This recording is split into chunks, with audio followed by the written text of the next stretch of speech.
turboprop causing a crash. Okay. It is the deadliest bird strike in aviation history. I'm sure Chef Wintoy is doing a lovely thing for the city by bringing these birds over.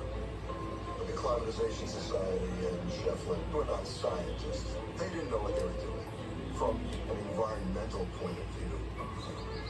Today, starlings still thrive in Central Park, where this statue of William Shakespeare endures as a testament to the way in which the bard has inspired lovers of the written word and admirers of the winged bird.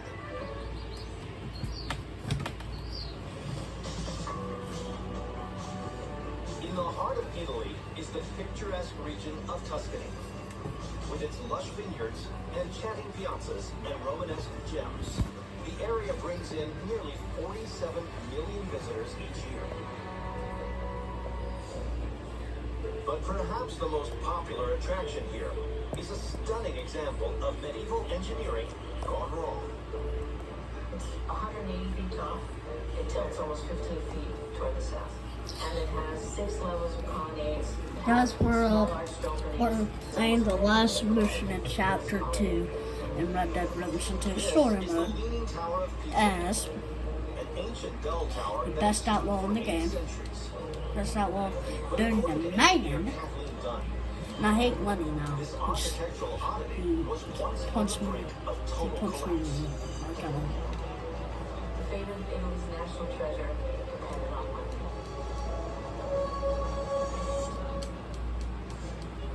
1995, Tuscany, Italy. For centuries, the Leaning Tower of Pisa has been drawing in crowds with its unique slant. The crooked structure was built on unstable ground. And since its creation, the incline has been increasing each year. But now, the situation has reached a tipping point. Engineers fear the Leaning Tower of Pisa might fall down. The problem was accelerating. The Prime Minister was very worried and had to close the tower to tourists. The task of preventing this disaster falls to a special 14-member committee led by a prominent British professor named I'm sleeping John into the Berlin. morning. We'll have to steal one of the wagons. You don't have to steal Free to take on You any have to steal problem. one. No matter what obstacles are put in place, he goes right to figuring out the solution. The mission will put Berlin's sterling reputation to the test. If he succeeds, then he's known as the man who saves the Leaning Tower of Pisa. His team consists of engineers, architects, and art historians. With such a diverse group, tensions are high from the start. There's enormous debate about how to stabilize the tower. Professor Berlin finds that the other members of the committee have different What the hell, backgrounds, Bill? different interests, and different ideas of what it means to save the Leaning Tower of Pisa. And the longer the tower remains closed, the more the community suffers. Is it cool? With tourism already down by 45%, the pressure to solve the problem is huge. The whole idea that the Leaning Tower is no Okay, I'm longer going to a plug my controller up. destination is just devastating. Back to it. Okay? So, Then, later that year, the team finally comes up with a plan to save the tower. Attach 10 underground I'm gonna steel anchors to its base. re-upload this video. Install 10 drilled anchors. When I get some better quality, I'm gonna Stop re-upload it it. from leaning I'm further gonna to do the the south. same thing. As soon as I get some better equipment. But little do Berlin and his colleagues know, they are I know making my a videos are really devastating crappy. mistake. On September 7, Recording on my 1995, iPhone disaster strikes. SE. So, Overnight, the tower lurches southward by a 16th of an inch. 16th of an inch doesn't sound very you know, dramatic, like but tripod it's more than it stand had been the entire year it kind of before. sucks right now. It was very bad news indeed. Berlin realizes that by installing the anchors, they created a series of dangerous voids underground. That's Tower not settled into one of the voids, and that's what created the lurch. With the pride of Pisa at greater risk than ever before, the public is enraged. When the team is driven into Pisa to look at the damage, the locals are so infuriated they felt the cars were tomatoes. Unless So it's gonna be right inside a mountain. the World Heritage Site will I'm gonna have topple to, over. I'm gonna block it off. This would be a devastating loss, not just for the country, but for the entire world. Okay. Hey, get away. Over a decade ago, we invented the Ring Video Doorbell for moments like these, and Ring Security Cameras for moments like these. With Ring, you always home. Learn more at rdr2.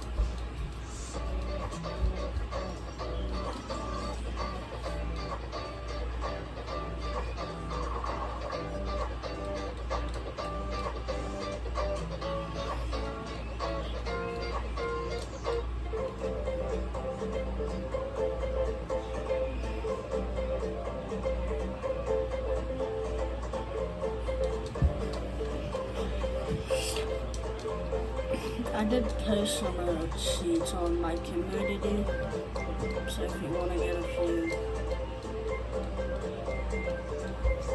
I forget what they do, what type of men use it. I know one's like a gunslinger.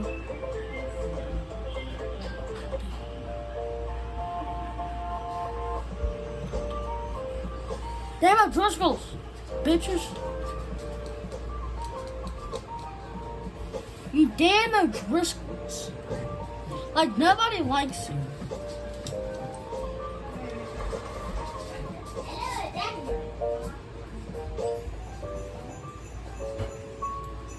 Monsters. Tens of thousands of dollars worth of bugs were stolen from a bug museum. In my experience, it's usually inside job. Okay, guys, let me know who's your favorite character in Red Dead of all time. Mine has to be like Dutch, but it depends. Like chapter 3 is probably the match, or chapter 4 is the match. I really don't like them. Then they start getting cocky. 1995 in Italy. I know this.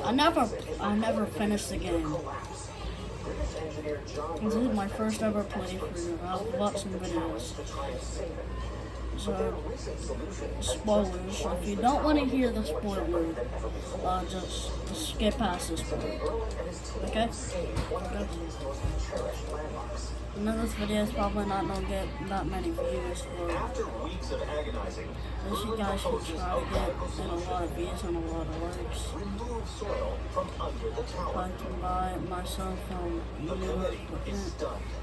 Some members argue that So you extracting guys so can much get earth better will only videos. increase the tower's tilt and cause it to tumble. Then I'll have to get a laptop. I already have a laptop. That's with my brothers. Merlin predicts that lowering the north side will cause the tower to level off at the base. This was a revolutionary idea. Yet with no other option, the team agrees to give Merlin's audacious plan a try. And in 1999, they put his idea to the test. It took 2 years of distractions and 70 tons of soil. This was a monumental test. But in the end, it was a resounding success. The tower is returned to a stable position, but one that still preserves its signature lean. And in June of 2001, the committee proclaims the beloved monument is safe. Just saying, if you guys want to know, you don't have to go to West Cornwall to get these. It's just I did that at night, and you have to do it. And today, I've done this part one time, but I used cheats, and I got off to see if ingenuity it and dedication, and to the links If you do use cheats, it's gonna start you where you like when you before you even the started proud cheats. tradition of shipbuilding I'm in is chapter 2. dates back to colonial days. Today, the town is still home to one of just 4 military shipyards in the nation. And here at the Portsmouth Navy Yard stands an This is example probably of gonna be the like a area's 20-minute finest work. video.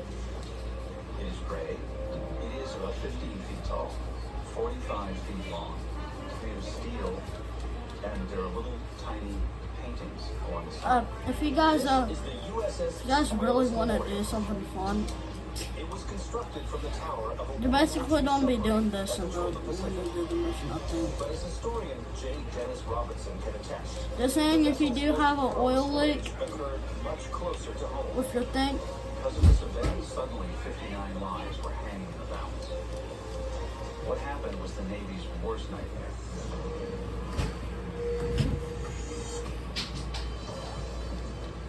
May 1939. With World War II looming, President Franklin Roosevelt is building up America's arsenal. Among the country's most potent weapons are a new line of state-of-the-art submarines housed at the Portsmouth Navy Yard, including the just completed USS I don't know what that Squirrel. is. I know that. I mean, you edit that out. So these new submarines, they were bigger, they were faster, they could dive Cattleman, deeper, they could stay under we shall longer. cover out. Before the Squirrels can be deployed, it must undergo a series of trial dives that simulate actual combat scenarios. And on May 23rd, the 59-man crew is preparing for the vessel's final and most dangerous test. An emergency battle descent known as the crash dive. So the critical test simulates an enemy attack. The Squalus has to hit its top speed, dive to about 50 feet. And it has to do this in 60 seconds. The steep dive will place a massive strain on the vessel's mechanics. As the sub begins its plunge, everything seems to go according to plan. They go under, and everything is perfect. The Squalus quickly descends to 50 feet.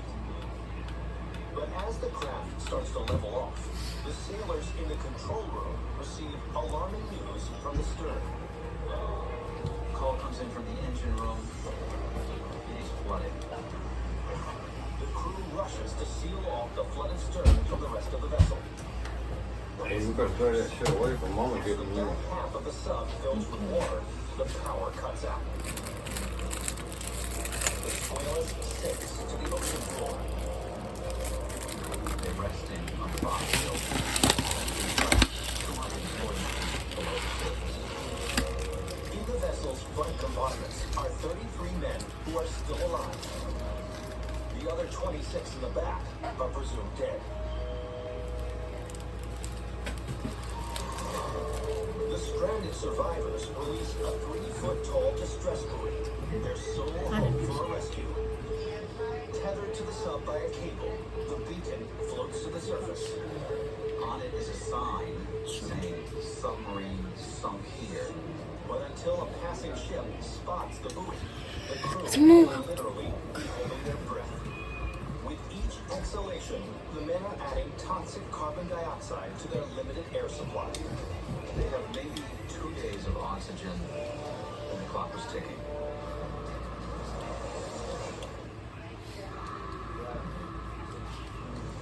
I wish I was in that city better than my dog. Off the coast of New Hampshire, a disaster aboard a submarine has left I mean, you can be like across the whole entire map and your horse would come to you. stranded in the depths of the Atlantic Ocean. With oxygen running low, the crew is growing desperate. So will they somehow survive this underwater nightmare? When the Squalus fails to report back to base, the Navy dispatches a search party to find the missing sub. Just before 1 p.m., If I don't finish it all tonight, guys, the group I'm spots the gonna, distress buoy. tomorrow I'm gonna re-record it. No submariner has ever been saved from a sunken submarine below 20 feet. To lead the rescue, the Navy calls in Lieutenant Commander Charles Momsen, the head of its experimental deep-sea diving program. Charles Momsen had been for years developing ways to escape from submerged submarines. Momsen presents a bold plan centered around a I'm not large playing- steel diving bell of his own design. The diving bell is a hollowed-out You need to horse her tank book out. lowered down, theoretically attached to the Squalus and the men could escape through a hatch into the bell and up to the surface. But it's never been done. I need to The know what's untested color. procedure is extremely risky. If the seal between the submarine and the chamber isn't airtight, both vessels could instantly flood. Yet with few options, the Navy is ready to give it a try. Just before noon, Momsen watches as the chamber, manned by two of its best divers, disappears under the water. I'm recording the final mission. No one knows what's going to happen Thanks, I when have they that reach the whales. pool going on 16. It had been Puts underwater next for to a it. day. But then, an hour I'll later, talk about the that. diving bell emerges. That's the smallest mission. Suddenly, the diving bell breaks the surface. Out comes the first survivors of the Suelas. A huge cheer arose. Guys, what is your favorite game? Or what's your, like, the game you suggest for me to play Other sailors. next All 33 video? survivors Leave down in the back from the comments brink of death. what games you're trying The to moment want me marks to the play. first rescue of a submerged Whichever one submarine has the industry. highest comment, has the most comments on that game wins. I'm gonna have to download it or Public who have been following this I'm tale gonna have to is buy one of the it. greatest events It's of on the Game 20th century. Pass. But I'm playing this on a In the months Xbox following One the X. disaster, the Suelas is salvaged, And now I also bought the repaired, and Xbox renamed Series USS X for us. Sailfish. I'm The not gonna- refurbished vessel returns to sea during World War II. After the submarine is decommissioned in 1946, its conning tower is brought back to the Portsmouth Navy Yard, an apt memorial for this tale of tragedy and triumph at sea.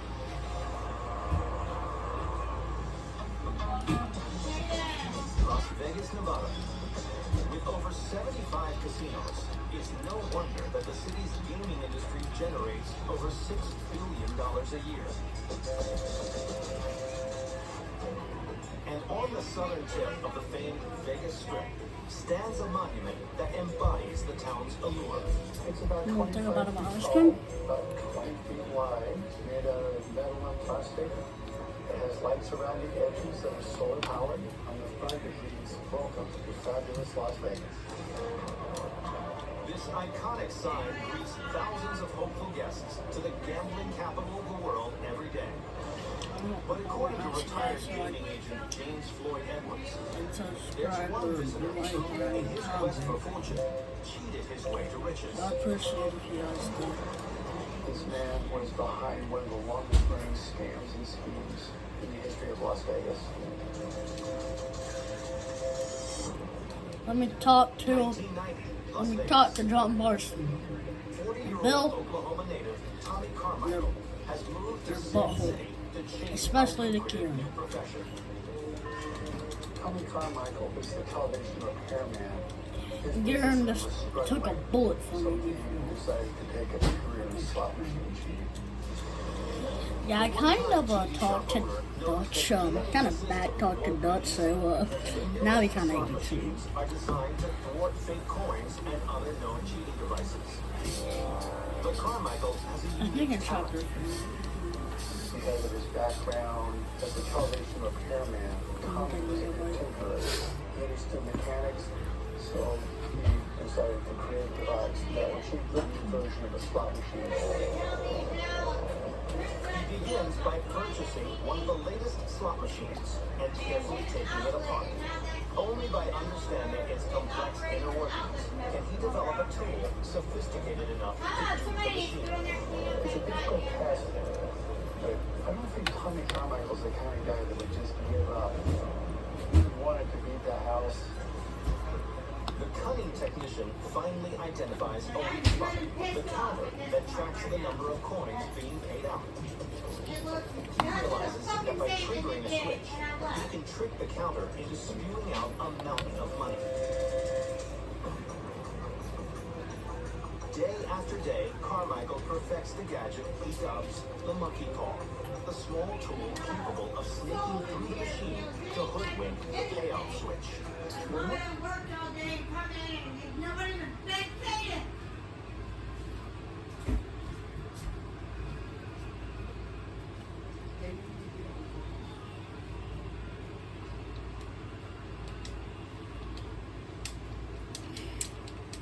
First, I have to go talk to Abigail.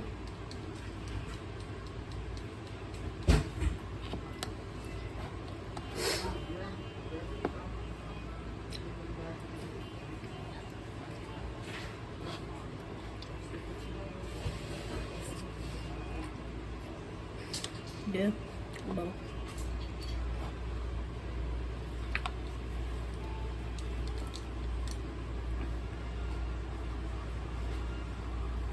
Now say what Bill acts like chapter 2 now.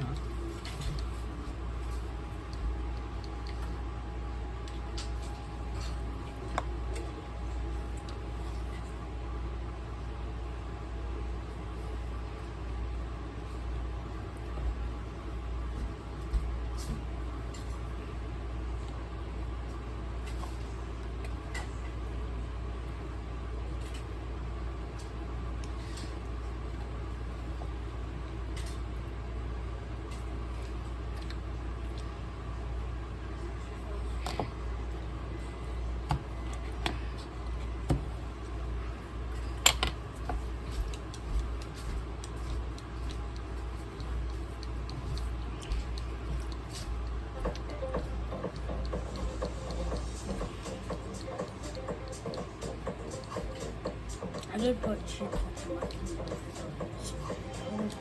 Unless I did put cheap one other time already.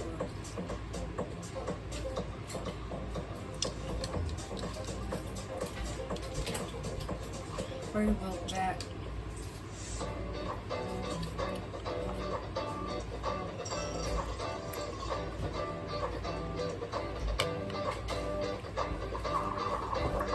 I'm just saying.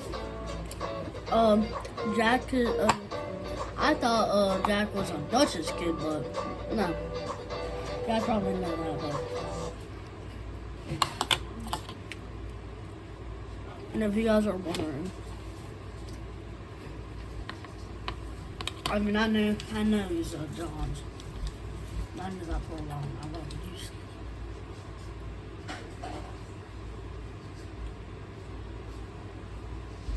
Come on, boy.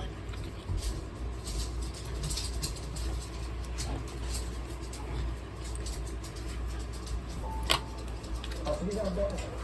I said, you cannot cheat like you're going. You're going to die. Elvis did everything to excess. He had massive appetite for food, sex, drugs, and rock and roll. In his latter years, Elvis embarked on a rigorous touring schedule organized by his manager, Colonel Tom Parker. No one was in any doubt that the drugs and ensuing health problems had changed Elvis mentally and physically. In 1975, what I had been seeing a little bit of the previous year or so was getting worse, and I was very concerned about his health. It wasn't like it had been before when he was taking the upper treatment pills. When he started experimenting with the down stuff, that's when we started getting concerned, all of us, not just me. These were prescription drugs. Now, the doctor's right in point. He's abusing them, but they're not illegal drugs in his mind. 6 a.m., 16th August, 1977. Elvis was restless. Sorry, I'm pausing He it. told his then girlfriend, Ginger Alden, that he was going to read in the bathroom. 2 p.m., Ginger woke up and went to the bathroom to check if I did Elvis the was tape okay. machine, so this is one of the Discovered last lifeless machines. body of the king on the I bathroom can do the floor. last machine. Got up the next day, came to the house about 12 noon. No, sorry for the And thing. about 2 o'clock, the phone rings, intercom, and when the maid picks up the phone, and it's Ginger. So I'm upstairs letting out Elvis fingers. So I ran upstairs. Don't. I went to that bathroom. Okay, give me 1 second. Elvis fell over, laying in blood. I turned him over, and I knew he was dead. But I was hoping he wasn't. I picked the phone and called the operator there at 9 around at that time. And 7 a.m. and I didn't tell who it was. I'm sorry. I couldn't do mouth and eye for 6 days. I'm gonna have to record that. No way possible. As long as I did that, somebody made I'll just check it out. I was trying to Sorry, decide guys. and it just seemed so heavy. You know, come up I there, really don't know how to edit right but it was kind of annoying. The ambulance finally showed up. That took forever, and I found out later, it was like 20 minutes before we got there. We got him in the ambulance. Stretcher came, got him down the ambulance. I jumped in the back of the ambulance, all the way to the hospital, trying to talk to him. And we get to the hospital real quick, the Baptist hospital. We got there, and they rushed him into the emergency room. It was tough. And 30 minutes later, about 30 minutes, I think, doctor came into the room and he said Elvis is like, Elvis is gone. And we all broke down and we all hugged each other. It was, very, very emotional time, naturally. We were, still in a state of shock even when you think about it. We never thought this could ever happen. In his short lifetime, Elvis became an icon that will never die. To this day, he is the best-selling single artist of all time and has hundreds of millions of record sales ahead of artists such as Michael Jackson or Madonna. Over 650,000 fans still visit Graceland each year to feel closer to Elvis at what is now a National Historical Landmark of one of the most influential artists of all time.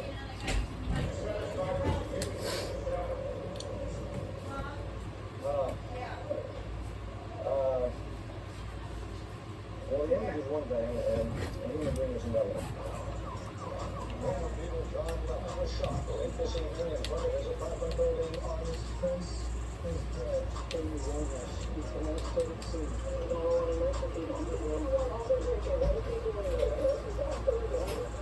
Welcome backstage. This is where you get all access. I'll be quick and communicated.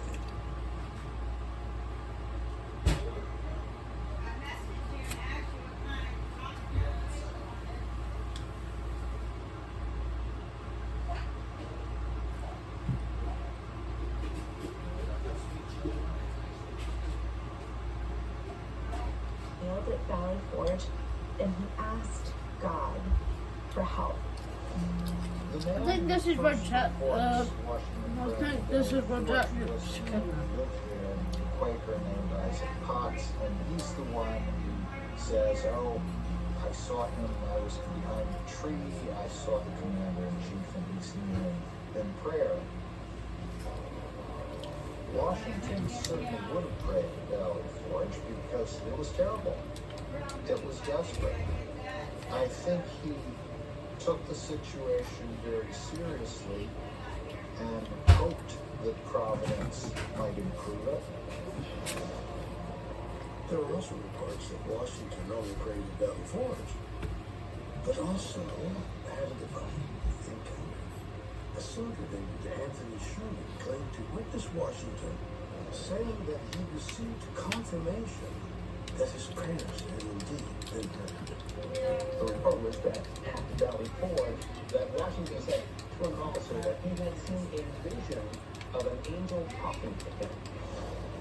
The vision given to him by this angel was the angel essentially waving his hand, and on one side of America was an ocean in Europe, and on the other side was an ocean in Asia. And so that the angel had revealed to George Washington this vision that America would go from coast to coast. What occurred after Washington's alleged vision was very curious. Against all odds, and despite losing 2,000 men to cold, starvation, and siege, Continental Army survived the winter at Valley Forge. And then, only 10 days after leaving the encampment, Washington and his troops won a decisive victory over the British at the Battle of Monmouth. Many Americans came to believe that Washington's prayer had miraculously changed the colonists' fortunes. This idea of Washington praying in the woods for a young nation that was still a fragile nation, it gave us this idea that God heard Washington praying, and so there's a reason to believe that maybe a nation would survive. The idea that George Washington received a prophetic vision that changed the course of American history holds an extraordinary possibility to consider. But there are other secrets of the founding fathers that, like brothers, are worldly. I not actually tricky. For instance, astronomers are still debating the true identity of one of the Revolution's most important spies who went by the code name Agent.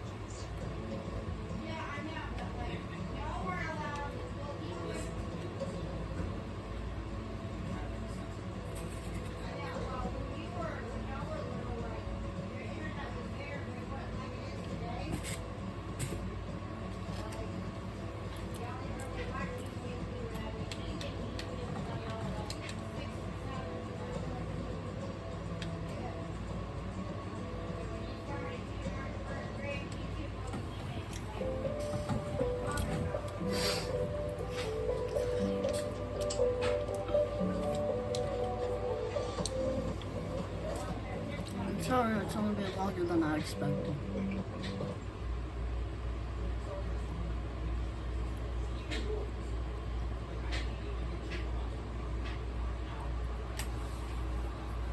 Aiden was. Oh.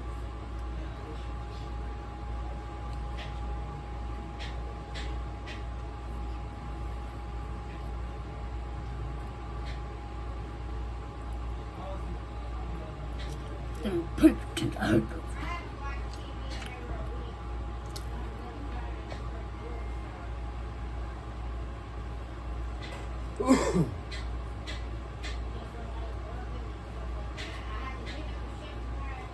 Okay, this is not the Aiden Ross, it's the guy in the gun. Agent Ross. At this point, a heart-lung resuscitator restores blood circulation and breathing. And Alcor technicians inject medications to slow the deterioration of cells. Next, the technicians replace the blood with an organ preservation solution, specially designed to lower the temperature of the body. As the blood comes out, the patient cools. It takes about 45 minutes to get them to just above freezing. Once at Alcor, workers transfer the so-called cryo patient to an operating room. Here, the body temperature is reduced to -3 degrees Celsius.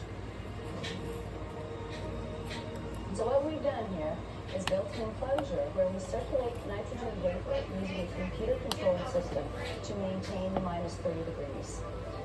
Once the patient is here, we wash out the organ preservation solution and we replace it with a vitrification solution.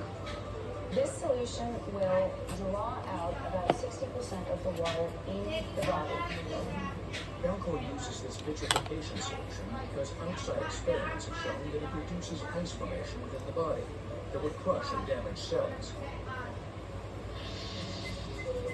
Next, workers place the cryo patient in the cool-down area, a large rectangular box that circulates nitrogen gas at -125 degrees Celsius.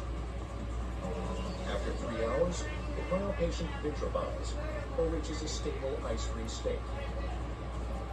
Workers then strap the cryo patient into an aluminum pod and place it in a temporary duo for the final phase of cooling.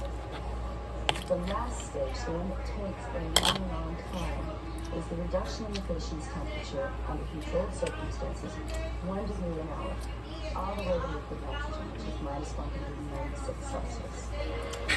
After chilling for about 10 days, the cryo patient is finally ready for permanent storage. That was the case on July 30th, 2007, for this real cryo patient. We have completed I hate Agent Milton, the name Agent Ross. Transfer this person from the cool-down duet into the longer-term care duet. Raising the pod out of the temporary duo exposes the cryo patient to room temperature. The transfer must be fast, precise, and gentle. Once in place, cryo patient number 78 is ready to endure the deep freeze in Alcor's patient care bay indefinitely. And it's here that the most famous cryopreserved patient, baseball player Ted Williams, rests. But what about Walt Disney? Unfortunately, Walt Disney was not preserved. Although the rumor has been out there for a long time, it is untrue. Cryonics is certainly intriguing, but can it work? Honestly, I personally don't think it will work. Right now it's experimental. Yeah, most people want to categorize it as something religion or something because they don't think that it will work, even though we have no evidence that it can't work.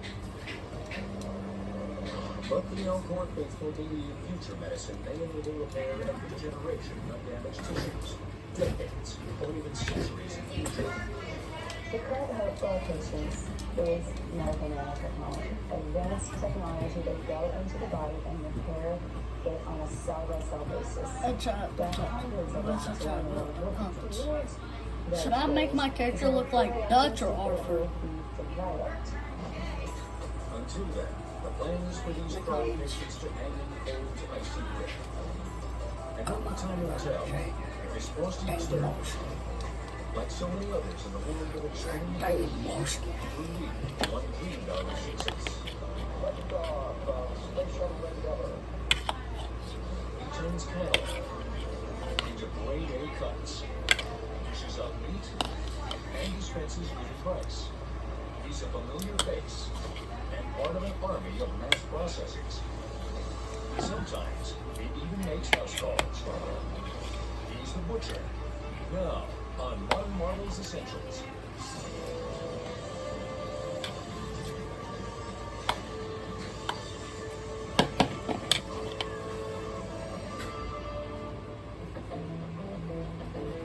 Every year in the United States, massive feedlots schedule almost 2 million head of livestock for their appointments with the butcher. The lone multitasking butcher of old is nearly extinct. In his place, he's an army of high-speed cutters and mass production factories. But in a world of quick-packaged products, there's a growing movement to recapture the old world butcher.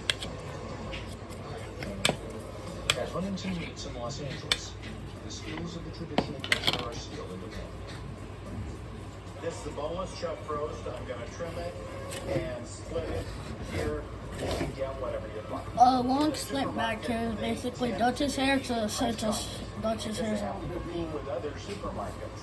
I don't really have to compete with anybody because of the quality that I have. Whether it's traditional or modern, the most important to a good butcher is a good knife. Most butchers rely on a couple of basics: the butcher or steak knife, and the boning knife. The one requirement: each must be extremely sharp. Sharp knife is very, very important. And the knife to do this, you know, you have a real good edge. Dexter runs in Southbridge, Massachusetts, specializes in making some of the best butcher knives around. Their secret? Take high-quality steel and put it through an intense process called heat treatment. This is what will give the knife its strength and durability. The key is to put the steel through extreme temperature changes. This alters the chemical properties of the metal and hardens the steel. First, unfinished knives are heated to 1500 degrees Fahrenheit. Then they're rapidly cooled in a specially formulated oil bath. And finally, they're tempered. Tempering gives steel its flexibility. The metal is simply heated to 550 degrees, and it's kept at temperature for 2 hours. But The result? A strong, durable, sorry, trying to be like almost an hour long.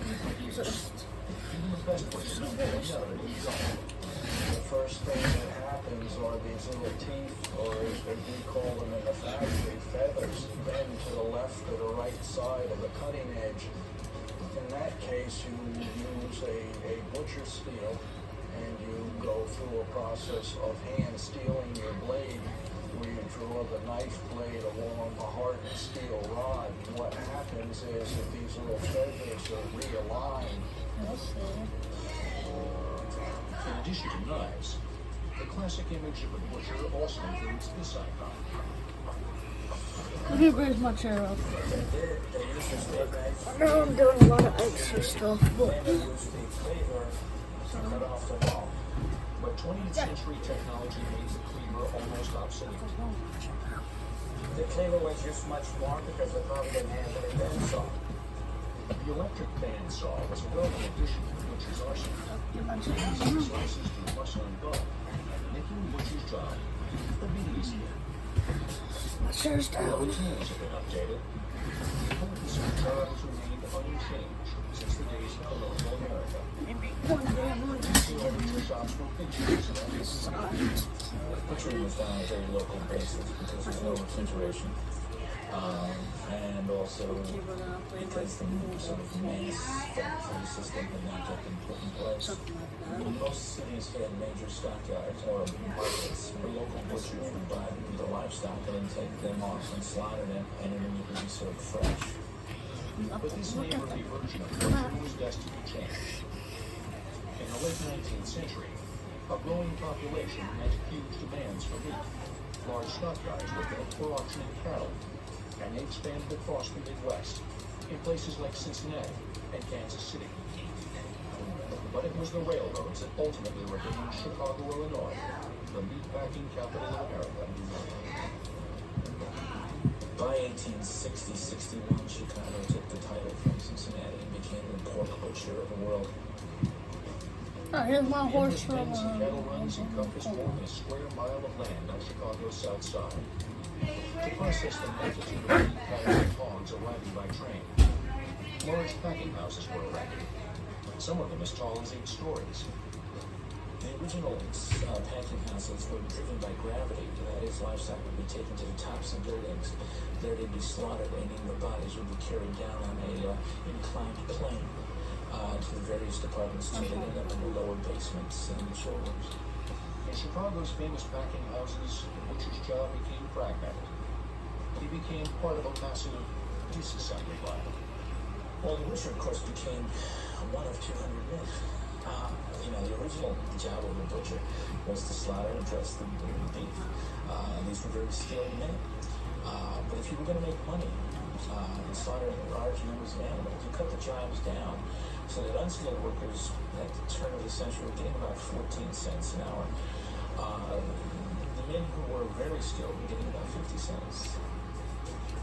Les O'Rear took a job on the line at the Armor Packing House in 1932.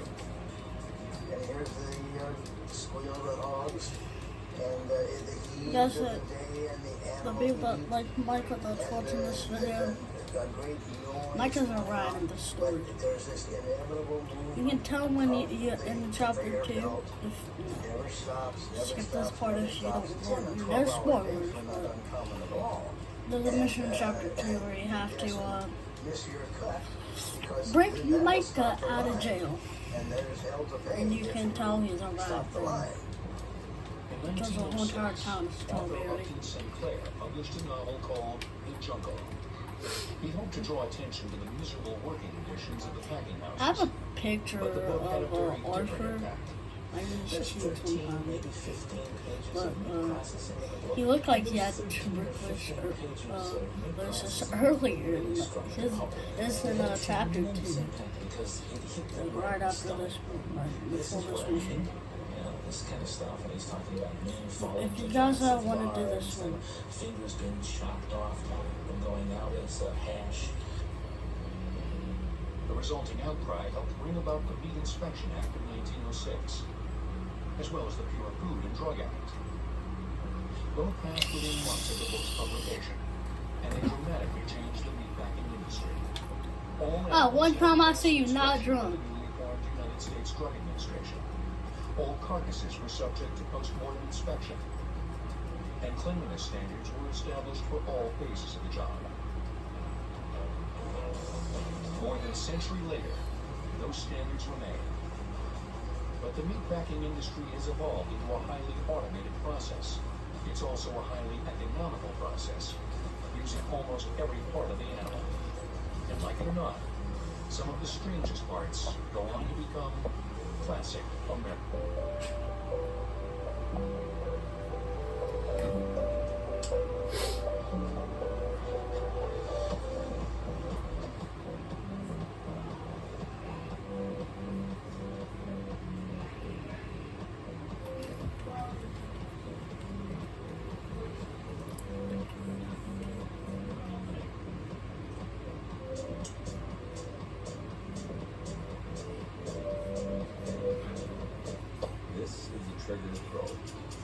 basically a new age wallet that has an eject button for your credit cards.